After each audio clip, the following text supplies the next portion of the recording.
Estoy en Pequero Bay, un pueblo de Nueva Zelanda. Esta es la casa de una señora llamada Hannah Mackenzie. Conozco a Hannah de toda la vida. Es muy amiga de mis padres, que viven cerca de aquí. Recuerdo cuando venía al jardín de la tía Janita, como la llamábamos, cuando tenía 7 años y jugábamos donde están estos árboles. Entonces no sabía mucho de Hannah Mackenzie, solo que era viuda y que su marido había muerto muchos años antes de que yo naciera. Hace cosa de un año, mi madre me telefoneó para decirme que me pasara por la casa de tía Janita para recoger un montón de películas viejas que tenía en el cobertizo. No me esperaba gran cosa. Hannah decía que eran unas películas viejas que había filmado su marido.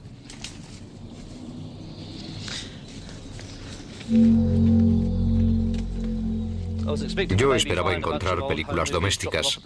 Después las dejaría en la filmoteca de camino a casa y habría terminado. Lo primero que encontré fue un baúl viejo. Abrí el baúl y vi una colección de películas de 35 milímetros. Las latas estaban oxidadas y tenían títulos extraños como La Era del Guerrero, que nunca había oído.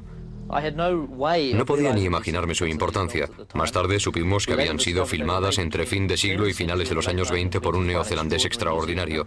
Un hombre que ahora tendrá un lugar entre los grandes pioneros del cine. Un hombre llamado Colin Mackenzie.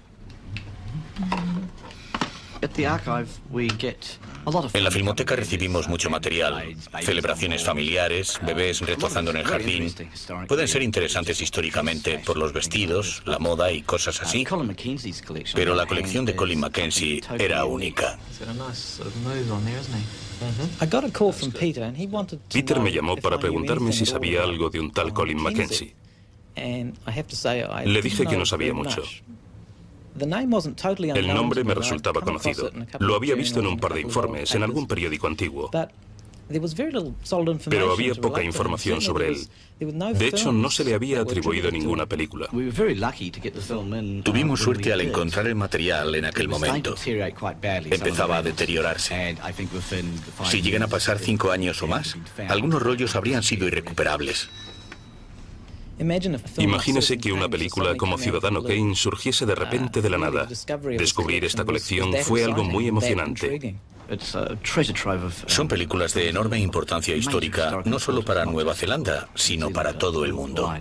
Este cineasta neozelandés será considerado uno de los grandes, como David Griffith, y en algunos aspectos mucho mejor. Para mí, Colin Mackenzie era tan solo un nombre que había leído en alguna historia del cine, hasta que llega este descubrimiento de sus películas y la investigación posterior. Ahora me siento estupefacto. Es el mayor descubrimiento cinematográfico de los últimos 50 años. Este genio, que murió en el anonimato, es desde ahora uno de los grandes nombres de la historia del cine. La verdadera historia del cine.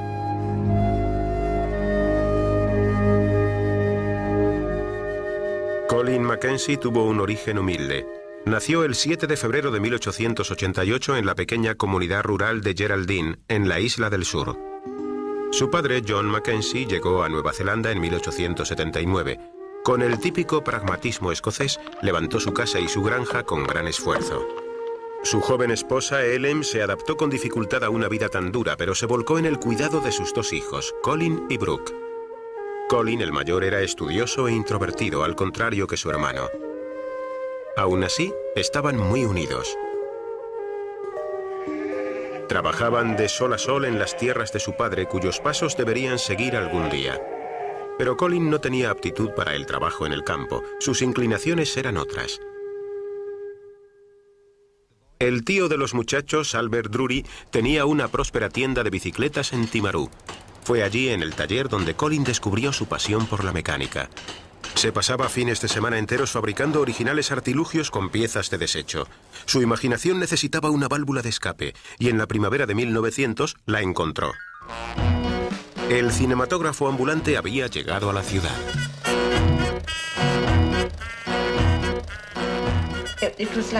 Fue como un rayo de luz entre las nubes, algo que lo cautivó de inmediato. Pensó que aquello era lo que quería hacer y acabaría haciéndolo. Se dedicó a seguir al cinematógrafo por la comarca, y mientras los otros chiquillos se arremolinaban frente a la pantalla para admirar aquellas beldades, los caballos y demás, Colin quedaba atrás, observando aquella máquina mágica, el proyector. Lo que más me fascina de sus primeras filmaciones es la tecnología. Hablamos de 1900, 5 años después del nacimiento del cine. No se podía ir a la tienda y comprar una cámara. A los 12 años de edad, Colin construyó su primera cámara cinematográfica. No satisfecho con el sistema de manivela de la época, hizo rodar su cámara con mucho ingenio. Cuando se montó en aquella bicicleta, tomó las primeras imágenes desde un vehículo en movimiento. Para impulsar el proyector, fue más allá del sistema de pedales. No sé de nadie que haya empleado una máquina de vapor para mover un proyector, pero él lo hizo y funcionó. Incluso fabricaba su propia película. Cogía lino del pantano que había cerca de la granja y lo hervía hasta que se convertía en nitrato de celulosa. Luego, para hacer la emulsión, usaba huevos. Solo la clara del huevo. La albúmina ya se utilizaba en el siglo pasado para hacer material fotosensible. Y la adaptó a las películas de cine. Necesitaba una docena de huevos para 1 minuto de película, lo cual no es ningún problema si solo haces cortometrajes. Atraparon a Colin con las manos en la masa. Este precoz muchacho quería hacer el primer largometraje de la historia. El padre de Colin montó en cólera. Era una afrenta a su dignidad. Le dio una buena reprimenda y le rompió todos los aparatos, todas las máquinas, excepto la cámara que su madre había escondido. A menos de 80 kilómetros de la casa de Mackenzie vivía un personaje que, como Colin, tenía un gran talento de inventor. Se llamaba Richard Pierce. En los primeros años de este siglo, Pierce construyó una primitiva máquina con la que intentó volar varias veces. Las hazañas de Pierce siempre han sido motivo de rumores y controversias. Algunos autores creen que logró volar antes que los hermanos Wright, pero no se han encontrado pruebas fidedignas que demuestren siquiera que hubiera logrado despegar. Hasta ahora. Entre las filmaciones de Colin Mackenzie se halló un extraordinario documento cinematográfico. En sus pantallas tienen por primera vez una filmación que está siendo examinada actualmente por el Instituto Smithsoniano de Estados Unidos, un fragmento de celuloide que alterará las páginas de la historia de la aviación. Minutos antes del despegue, Colin situó su cámara sobre un carro y esperó.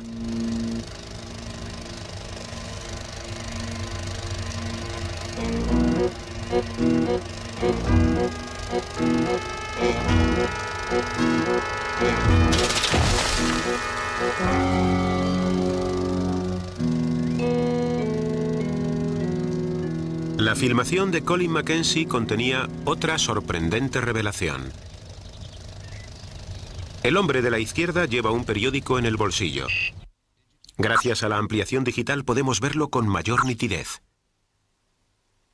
El histórico vuelo de los hermanos Wright en Kitty Hawk se realizó el 17 de diciembre de 1903.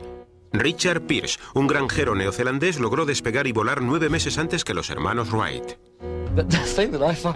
Lo que tiene gracia es que va volando hacia Colin Mackenzie y, para no chocar con él, maniobra y se estrella en los arbustos. Si Colin no hubiera estado allí, quizá habría volado mucho más y nosotros no nos habríamos enterado. Su padre le quitó la película y le prohibió volver a hacer nada relacionado con aquello del cine. Con solo 15 años, Colin Mackenzie decide escaparse de casa. Nueva Zelanda era un próspero dominio británico. Hasta los más pobres de la sociedad disfrutaban de su ocio y a la mayoría le gustaba ir a ver películas. Había grandes oportunidades para jóvenes entusiastas como Colin. En 1905, Brooks se unió a él para formar la empresa cinematográfica de los hermanos Mackenzie. Gracias a las filmaciones de celebraciones y bodas comenzaron a amasar una pequeña fortuna, pero los sueños de Colin eran más ambiciosos. Con sus 84 minutos, The Warrior Season debe considerarse como el primer largometraje de la historia, pero es aún más destacable que presenta una innovación técnica revolucionaria. En 1908, después de 3 años de investigación, Colin Mackenzie había perfeccionado un método para grabar sonido sincronizado con sus películas. La historia del cine dice que Al Johnson cantó en 1927 y que en la película En el viejo Arizona se oía el ruido del bacon friándose. Es a finales de los años 20. Y en 1908 tenemos a un Colin Mackenzie que filma una película con peleas, disparos, galopes de caballos. Lo grabó todo, ahí está. Y además grabó los diálogos.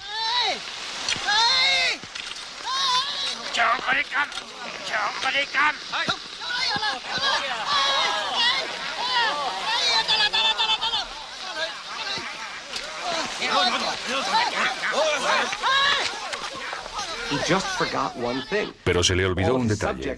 Todos los diálogos eran en chino. Y ocupado en la grabación, no pensó en hacer subtítulos. Ese fue su gran error.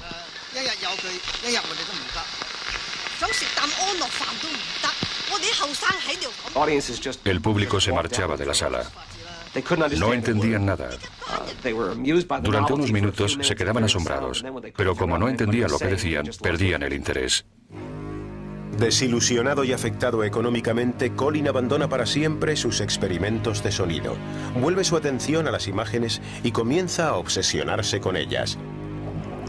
A finales de marzo de 1911, Colin logró una emulsión que reaccionaba con las distintas longitudes de onda de la luz y que producía un efecto muy similar al color. Solo había un problema. El ingrediente principal era la Photinia aquaefolium, una baya que solo se encuentra en las islas de Tahití.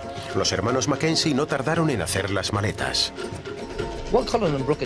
Colin y Brooke hicieron en Tahití un experimento de ingeniería química. Cogieron las bayas, las cocieron y realizaron un complicado proceso en un laboratorio casero construido entre las palmeras. Tardaron 4 meses y medio en fabricar 22 segundos de película. Colin, ansioso, se decide a hacer una prueba.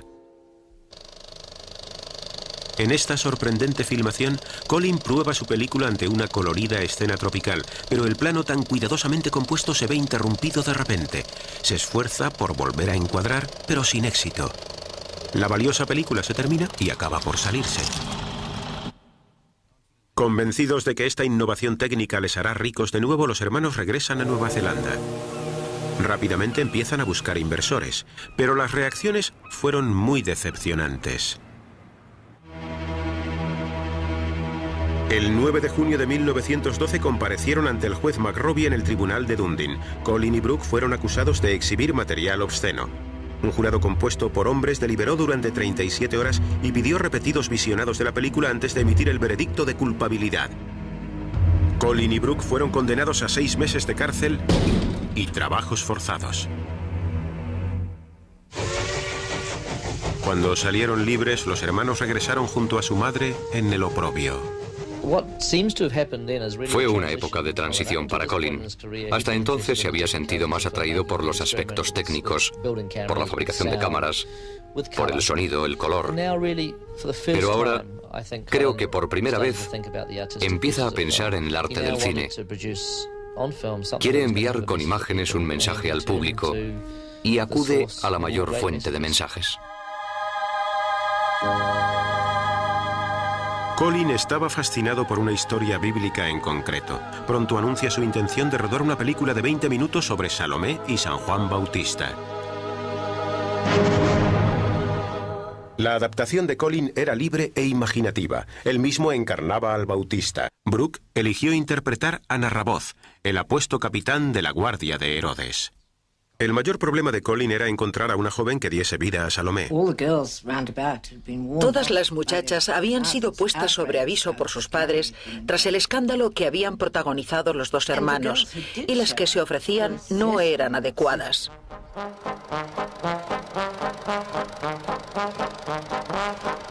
Y entonces vio a Maybelle.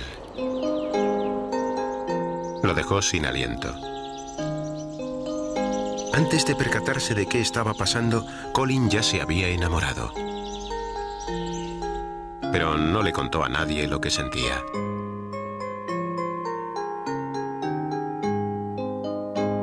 Maybelle demostró ser una excelente actriz. Su compenetración con Brooke era excelente. Enamoraban a la cámara.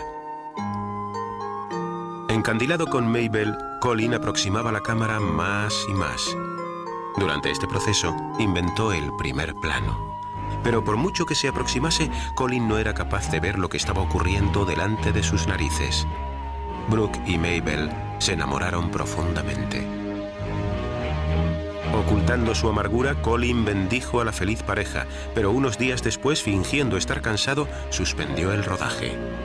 La suspensión iba a durar más de lo que nadie podía esperar. El comienzo de la Primera Guerra Mundial encendió un apasionado sentimiento patriótico en las colonias del Imperio Británico. Los jóvenes se alistaban ansiosos por luchar por la patria y el rey. Entre ellos estaba Brooke Mackenzie. 3 semanas antes se había casado con Maybelle. Colin también intentó alistarse, pero tenía los pies planos y fue declarado inútil. Despidió emocionado a su hermano. Brooke Mackenzie formó parte del primer batallón expedicionario neozelandés que llegó a Gallipoli el 25 de abril de 1915. Además de un fusil, iba armado con una cámara ligera fabricada por Colin. Aquí vemos, por primera vez, la primera filmación hecha por un neozelandés en Gallipoli. La cámara de Brooke no se centra en las batallas ni en las explosiones, sino en el aspecto humano de la contienda.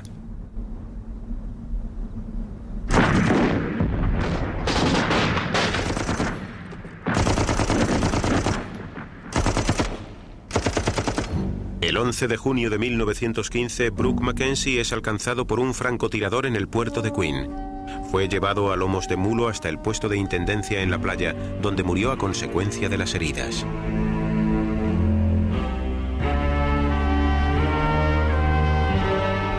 Maybelle sufrió un fuerte impacto al saber la noticia y se sumió en una profunda tristeza. Colin cae víctima de una fuerte depresión que le impide trabajar y dormir. Sentía la pérdida de su hermano, de su compañero y de tantas cosas que habían hecho juntos. Fue un momento terrible para Colin. A finales de aquel año, Colin Mackenzie desapareció. Se le vio por última vez en Louis Pass caminando en solitario hacia la montañosa costa oeste.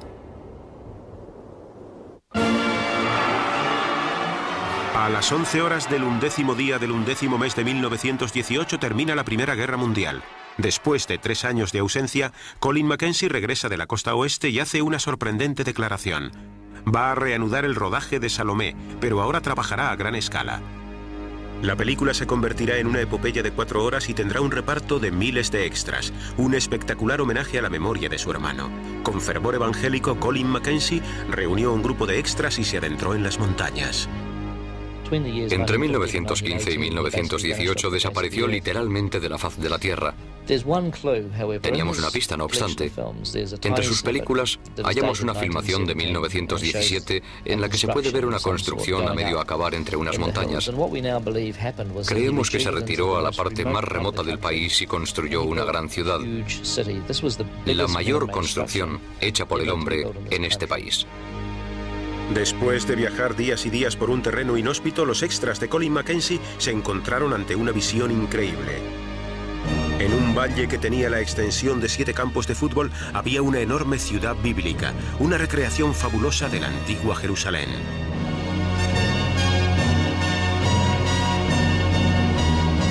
Se trataba del decorado de la mayor película filmada jamás en Nueva Zelanda.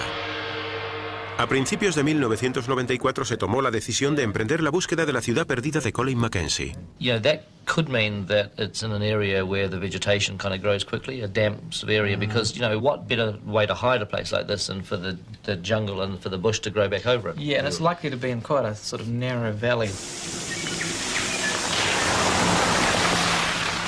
Decidieron iniciar la búsqueda en un valle apartado situado a 3 días de camino de Hokitika.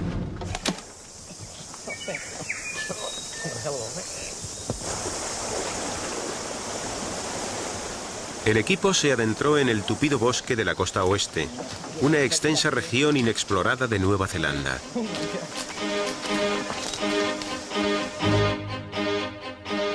El 22 de febrero de 1919 comenzó el rodaje de la nueva versión de Salomé.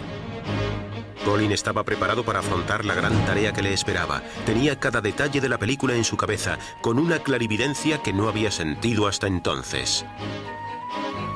May Bell retomó su papel de Salomé, convirtiendo su tristeza en una energía creativa que produjo la mejor interpretación de su vida. Pero después de 5 días de frenético rodaje se detuvo la producción. Colin Mackenzie se había quedado sin dinero. Los extras descontentos regresaron a sus casas. Colin prometió reanudar la película tan pronto como encontrase una forma de financiarla. Paradójicamente, el dinero que necesitaba iba a surgir de un extraño acuerdo. La primera vez que oí hablar de Colin Mackenzie fue en los estudios de cine. Yo conocí a un señor mayor llamado Stan Wilson que trabajaba en el laboratorio. Se decía que el pobre Stan estaba un poco afectado por los productos químicos que se usaban antes en los laboratorios. Él era el último superviviente de esos técnicos. Pero era una delicia charlar con él con un té delante. Cuando te contaba los inicios del cine en Nueva Zelanda, a veces hablaba de un tal Colin Mackenzie que ninguno de nosotros conocía. Stan Wilson procedía de una rica familia de tenderos. Era un payaso que soñaba con hacerse famoso en el cine mudo. En 1921 le pidió a Colin que filmase uno de sus números. Estaría dispuesto a pagarle. El argumento dio un giro inesperado cuando una niña se puso delante de la cámara. Con inocencia infantil me acerqué y le dije que no me parecía gracioso. No le gustó nada y se enfadó mucho. Me cruzó la cara sin más.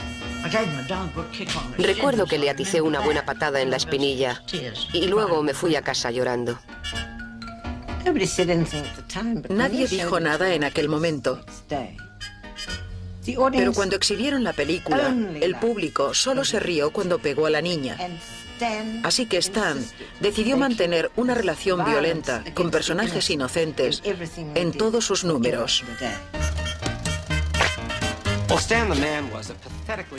El payaso Stan era un cómico patético y nada gracioso, pero logró incluir su nombre en la historia del cine, quizá una nota a pie de página, por colaborar con Colin Mackenzie en una serie de escenas tomadas con cámara oculta.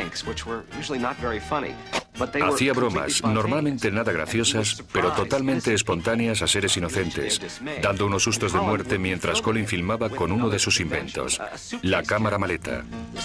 Era espontáneo y sin ensayos, y no le robaba mucho tiempo a Colin del rodaje de Salomé, porque las escenas se hacían en una sola toma. Iban por todo el país y rodaban en distintas ciudades. Por ejemplo, iban a Taihapi y hacían El payaso Stan en Taihapi o El payaso Stan bajo las palmeras. Y una semana después, cuando Colin ya había hecho el montaje, exhibían las películas en el ayuntamiento y ganaban muchísimo dinero. Colin, con el dinero que ganaba con el payaso Stan, volvía a las montañas para continuar con su trabajo principal, que era Salomé.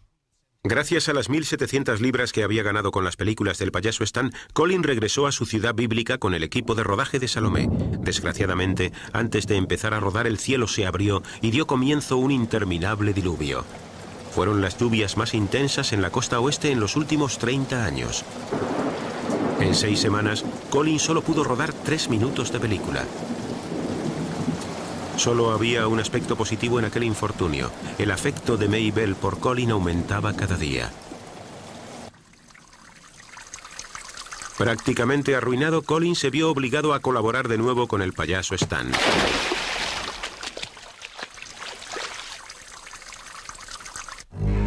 Al verano siguiente reanudó el rodaje de Salomé. Fue el verano más caluroso de los últimos 30 años. Docenas de extras sufrieron lipotimias.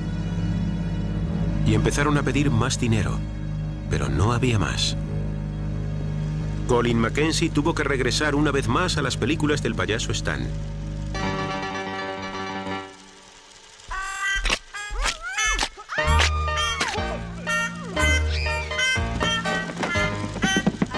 Pero un día, en Buller, el payaso Stan se pasó de la raya.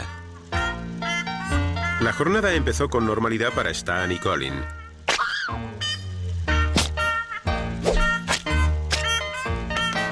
Al mediodía, Stan había hecho un montón de bromas, pero a las 15:30 horas el payaso Stan Wilson iba a recibir una buena lección. Había localizado otra víctima, un caballero muy digno que aguardaba en el andén con su esposa. Desgraciadamente no reconoció a Gordon Coates, el primer ministro de Nueva Zelanda.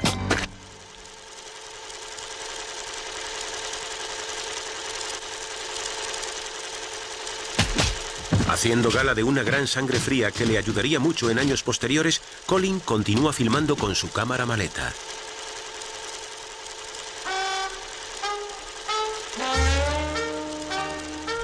Stan estaba en el lugar, el momento y con el sentido del humor inadecuados. Pero como Colin lo filmó todo, quedó constancia en este precedente de la grabación de Rodney King 60 años antes de los métodos de la escolta, de cómo la policía golpea a plena luz del día al pobre payaso Stan. El payaso Stan en Buller fue el mayor éxito comercial de Colin Mackenzie y Stan Wilson. Stan, que era un pobre diablo, pensó que la fama alcanzada por el payaso Stan en Buller se debía a su talento. No comprendía la dimensión de la noticia, el increíble suceso que implicaba al primer ministro y a la policía del gobierno. Así que se le metió en la cabeza que aquello era su pasaporte para Hollywood. Lo cierto es que la película se estrenó en Estados Unidos y le dio cierta fama durante un tiempo. Así que se vino a Hollywood pensando que sería quizá un nuevo Charles Chaplin. Y lo que consiguió fue ser un desempleado más. A pesar del final de tan lucrativa relación, Colin se alegraba de haber dicho adiós a Stan Wilson. Su vida personal al menos estaba más asentada. El 4 de diciembre de 1926 se casa con May Bell. Hey, look, at the bottle. What? Bottle. How about? A bit the right period, look, see, it's got that moulded sort of feel to it. Yeah. The way they made bottles back in those days. Let's hold it there. El hallazgo de una botella animó a los buscadores. Un carro carcomido en las cercanías confirmó sus sospechas. Just get a photo of this. Yeah. I get it. Hey, Johnny, what sort of period do you reckon this is? Y aún harían más descubrimientos.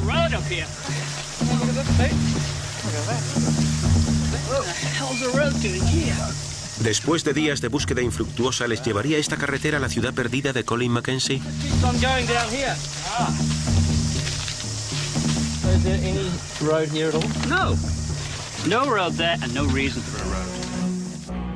Los esfuerzos de Colin por conseguir fondos para Salomé eran baldíos.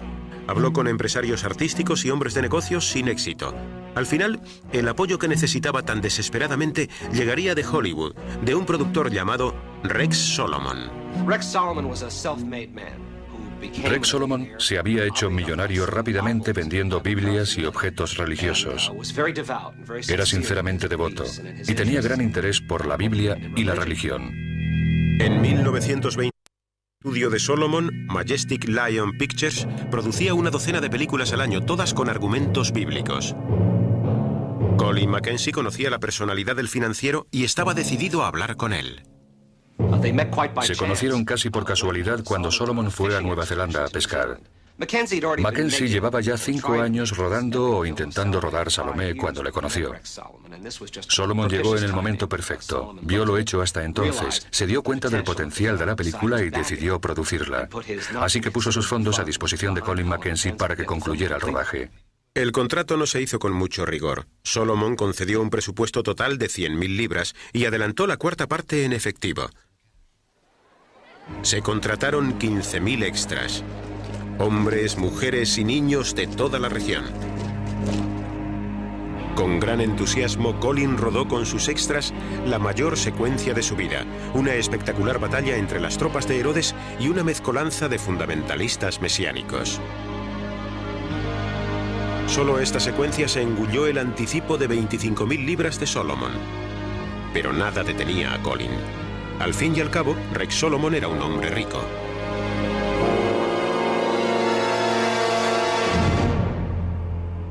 En un solo día de octubre de 1929, Rex Solomon perdió toda su fortuna. El desastre no era menor para Mackenzie. Pero por una vez, La suerte estaba de su lado. Mientras el capitalismo se venía abajo en Wall Street, en el otro lado del mundo el comunismo estaba en su apogeo. El dirigente soviético Joseph Stalin quería poner en marcha su máquina de propaganda. La revolución debía extenderse por el occidente capitalista con todos los medios necesarios. Así es como en 1930 Colin se convierte en diputado por el Partido Comunista Neozelandés. En este contrato se refleja una transacción que tuvo lugar en octubre de 1930 entre mi gobierno y Colin Mackenzie. El dinero se emplearía para rodar un drama revolucionario en el que se representase la lucha de clases en la antigüedad. Mackenzie regresó con otro grupo de extras al decorado de las montañas de la costa oeste.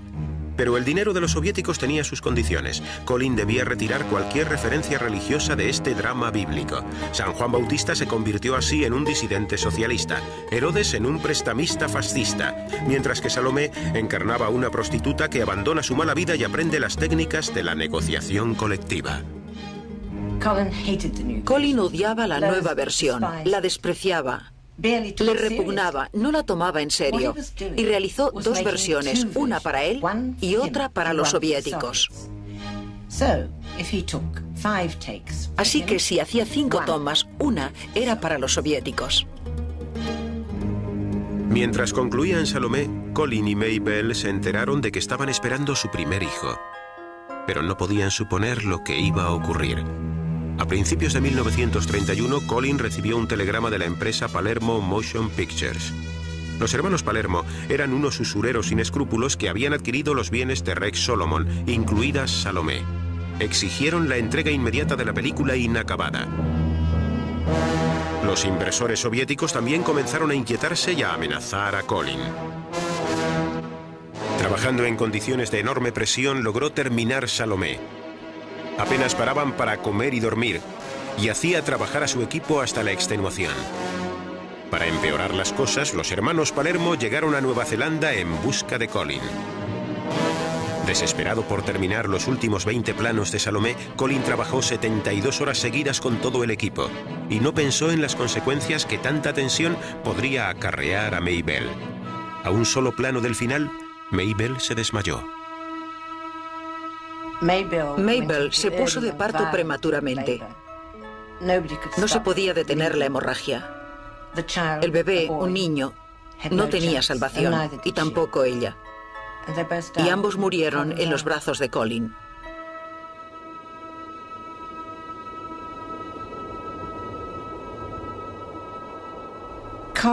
Colin se moría de desesperación y remordimiento.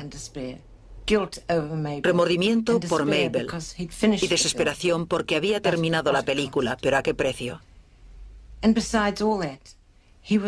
Y además temía que los hermanos Palermo o los soviéticos pudieran reclamarle Salomé. Así que tomó una drástica decisión.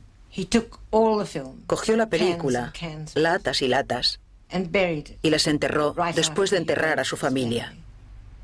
Tras la muerte de Maybelle, Colin solo tenía una cosa en mente: escapar.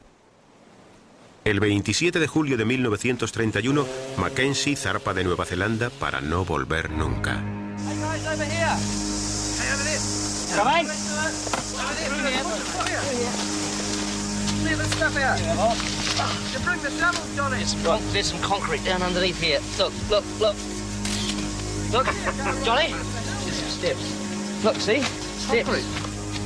A 115 kilómetros de la civilización, el equipo ha encontrado una gran escalinata de cemento, arcadas en ruinas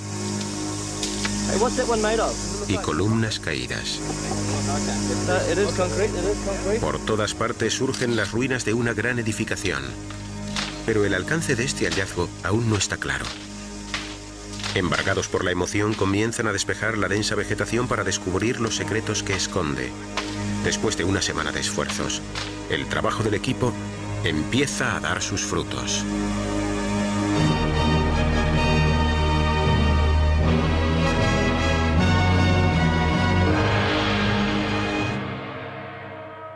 Colin llegó a las costas de Argelia en 1931. Famoso por la corrupción y la delincuencia, el norte de África era perfecto para un hombre que quería esconderse. Cuando tenía 43 años, Colin Mackenzie compró su primera botella y emprendió un camino por el que continuaría durante 5 años. Podría haber terminado sus días en una cárcel o en un hospital magrebí de no producirse un acontecimiento. En 1936, el ejército del Marruecos español se amotina contra el gobierno republicano. Aquella revuelta iría extendiéndose hasta convertirse en lo que hoy conocemos como la Guerra Civil Española. Los equipos de reporteros empezaban a llegar. Entre ellos estaba Colin Mackenzie, decidido a recuperar su autoestima. Colin no era el único neozelandés en España. Una joven enfermera de Auckland llamada Hannah Simpson también estaba allí con la Cruz Roja. Colin llegó con una pequeña herida de metralla. Solo necesitaba unos puntos de sutura, pero se quedó allí. Y yo me quedé mirándolo. Lo cuidé. Había algo especial en él. Hablábamos de Nueva Zelanda. Hacía mucho tiempo que había salido de allí y empezó a contarme todo. Toda su vida. Estábamos siempre juntos. Me doblaba la edad, pero a mí no me importaba. Acababa de encontrar a alguien que me comprendía perfectamente, como yo lo comprendía a él. No había mucho tiempo para el viaje de novios. Colin partía al día siguiente para el frente. Es una pena, pero su pista se pierde a finales de 1937. Solo tenemos la última fotografía de Colin Mackenzie con las tropas. Hemos llamado a las filmotecas, museos de cine, centros de consulta de todo el mundo y su nombre no aparece por ninguna parte. Es como si lo hubiesen borrado de la faz de la tierra.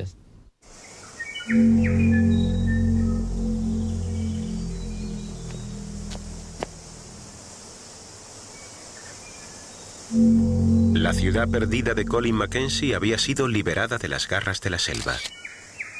El equipo de búsqueda estaba atónito ante la enormidad del proyecto de Colin. Pero aquel yacimiento aún no había desvelado todos sus secretos.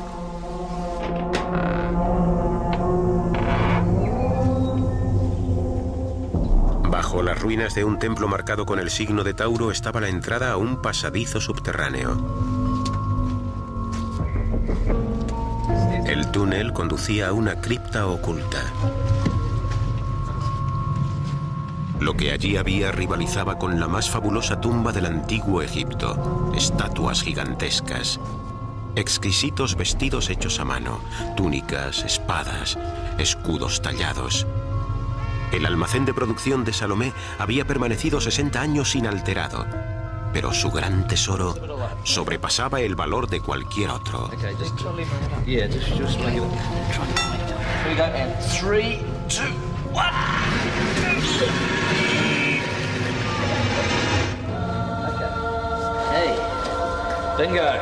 En el sepulcro se ocultaban miles de metros de película revelada en cientos de latas. Todo estaba allí, todas las escenas de Salomé que Colin había rodado. Colin quería terminar Salomé. Tenía tanto miedo de que los Palermo o los soviéticos mutilaran su preciosa película que no era consciente de lo que hacía cuando decidió esconderla. Colin quería exhibir Salomé. Para la restauración de Salomé, se pidió a John O'Shea, decano de los cineastas neozelandeses, que supervisara el trabajo. Interpretar lo que él quería es muy difícil, pero un montador siempre tiene el problema de interpretar los deseos del director. Si estuviera aquí, obviamente nos diría cómo hacerlo.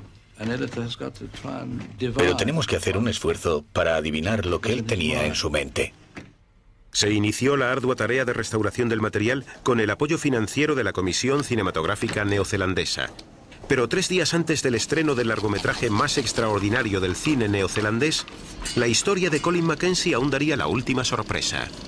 Hace 6 meses solicitamos a todas las filmotecas españolas filmaciones de la Guerra Civil que pudieran atribuirse a un cámara llamado Colin Mackenzie. No hemos recibido nada, ni un metro de película, hasta esta mañana.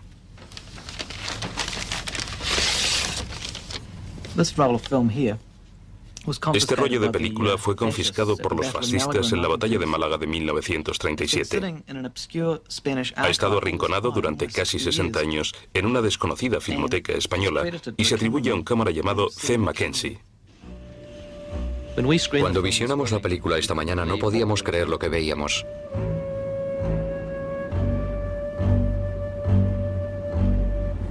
Los minutos pasan a la espera de la orden de ataque. La batalla de Málaga fue una de las más brutales de la guerra.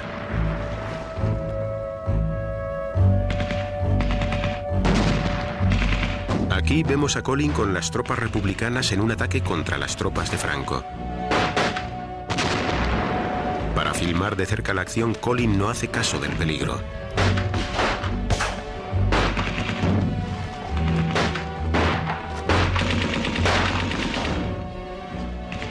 Un soldado cae herido delante de él.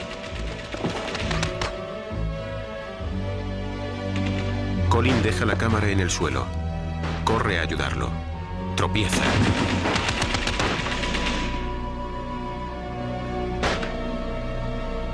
Ambos resultan muertos.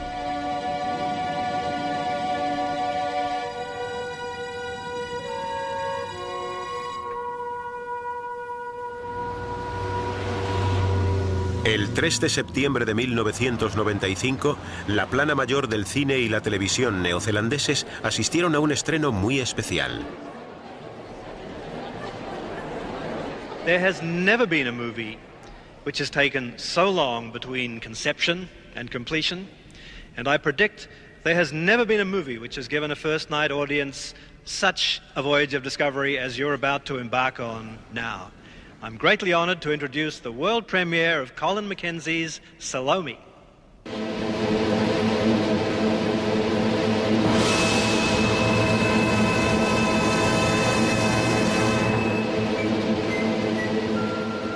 Al empezar la película, un grupo de mujeres y niños espera la muerte. El tirano rey Herodes los ha elegido para dar un castigo ejemplar.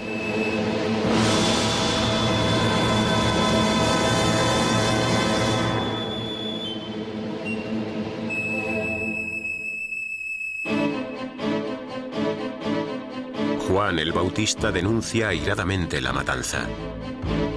La sobrina de Herodes, Salomé, le observa.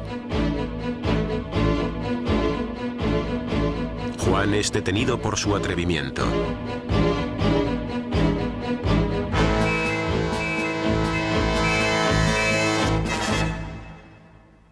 Salomé se encuentra con su amante en Narravoz. Es el capitán de la guardia de Herodes.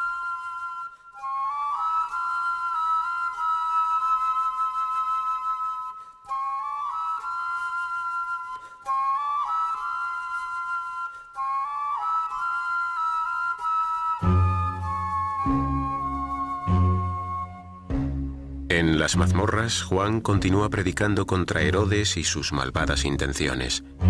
Proclama la venida del Mesías y el final de los falsos reyes.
Rechazada por Juan, Salomé acude al rey para pedir venganza.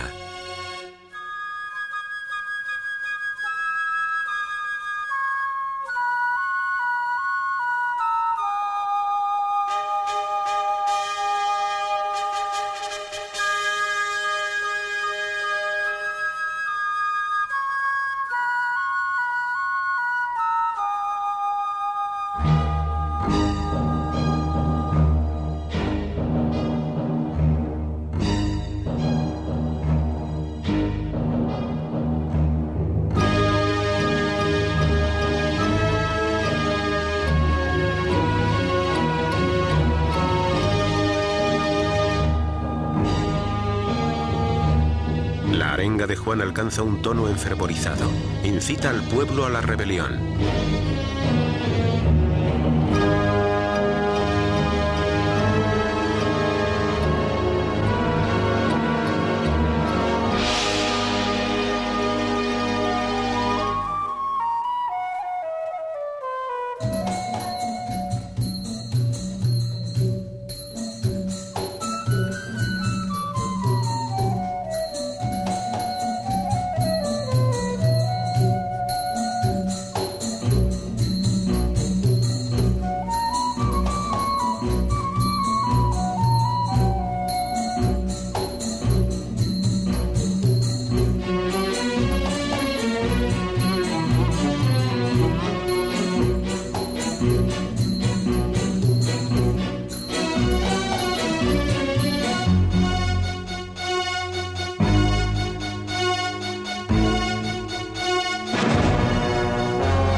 Al terminar la danza, Salomé expone a Herodes su deseo.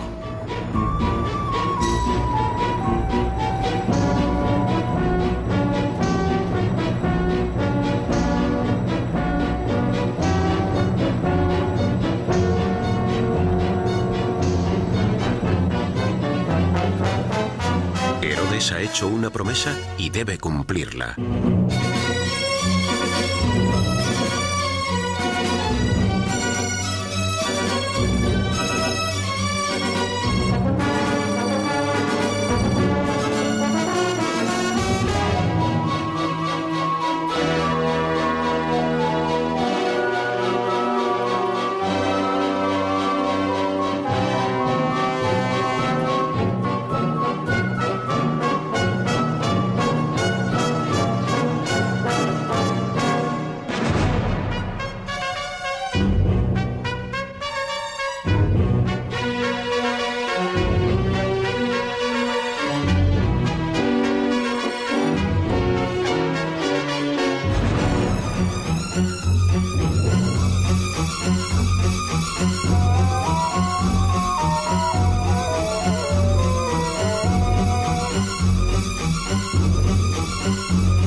Tenemos que conseguir que la Academia de Hollywood reconozca que Colin Mackenzie es uno de los mayores cineastas de la historia.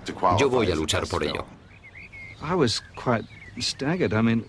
Estaba emocionado. Todos pensábamos que habíamos sido un poco pioneros del cine neozelandés. Pero esto se había hecho 50 años antes de que ninguno de nosotros hubiera pensado en dirigir una película en Nueva Zelanda. Todos calificamos a los Lumière, a Edison y a David Griffith como los pioneros del cine. Pero no cabe duda de que tenemos que hacer un sitio para Colin Mackenzie. Si Colin levantara la cabeza y viese la película de 1 hora que hemos montado, se quedaría atónito. No llegó a ver la versión de 3 horas completa, pero estoy seguro de que si viviera, estaría de acuerdo con esta. Colin era un hombre con un inmenso talento y una imaginación enorme. Y como todas las personas de ese tipo, creo que tenía un punto débil. Huía. Huyó de la cólera de su padre. Huyó de Nueva Zelanda. En cierto sentido, cuando enterró la película, estaba huyendo.